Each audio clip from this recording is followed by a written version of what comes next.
नमस्कार। आप तमाम दर्शकों को ले चलते हैं देवघर जिले के चित्रा कोयलांचल।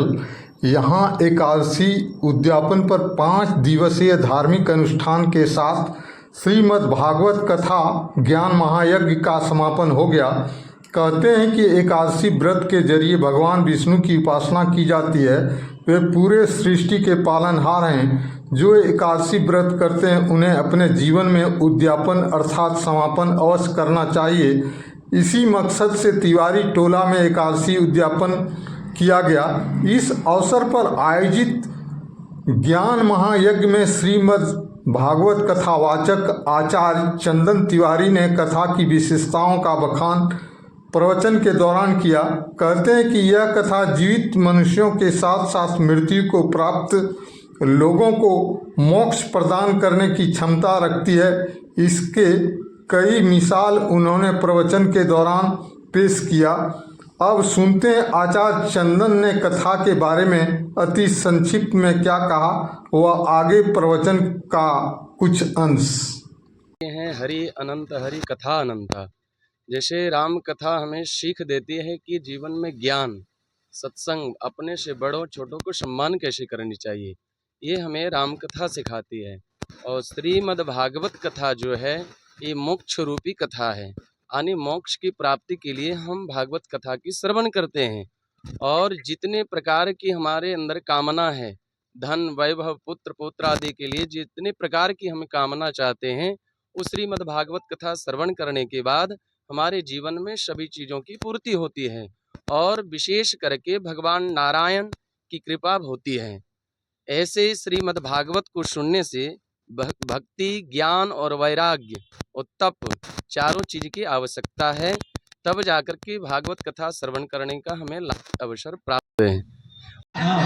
धीरे से आसन इधर, कभी आसन इधर, कभी आसन इधर, कभी पीछे नहीं। आसन शासन और रासन, ये 3 चीज अपने आप को मजबूत बना के रखने चाहिए। ध्यान रखिए, कपिल भगवान भी सुंदर सुंदर वचनों को भगवान देते रहे। देवती मैया तब अंत में कपिल भगवान कहे मैया भगवान सभी जगह है।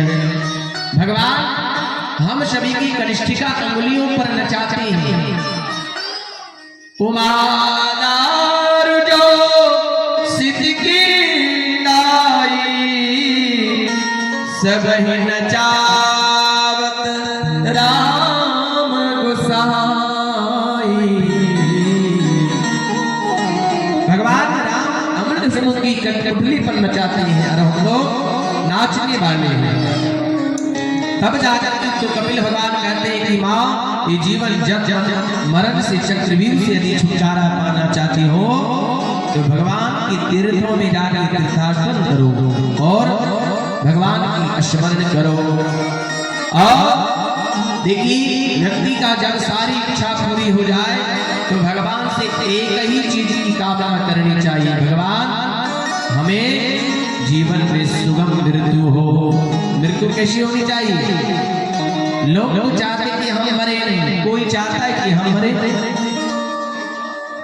यदि 2-4 लाख रुपया में अमृत आदि मिले तो व्यक्ति खरीद करके खेत बाड़ी बेच करके भी पी लेगा, लेकिन मरेगा नहीं। महाराज क्यों पी नहीं मरेंगे? कोलकाता में बढ़िया सा सुंदर सा 2-4 लाख रुपया में अमृत मिल रहा है, लेकर के पी लेंगे, अमर रहेंगे।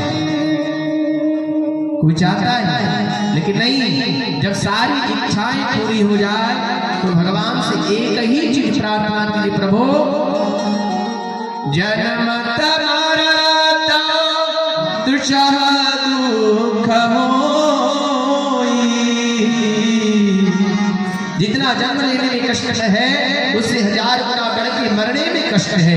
इसलिए जीवन को कल्याण करने के लिए भगवान से एक ही चीज प्रार्थना कीजिए, प्रभु जब प्राण तन से निकले गोविंद मेरे पास हो, गोविंद मेरे पास हो।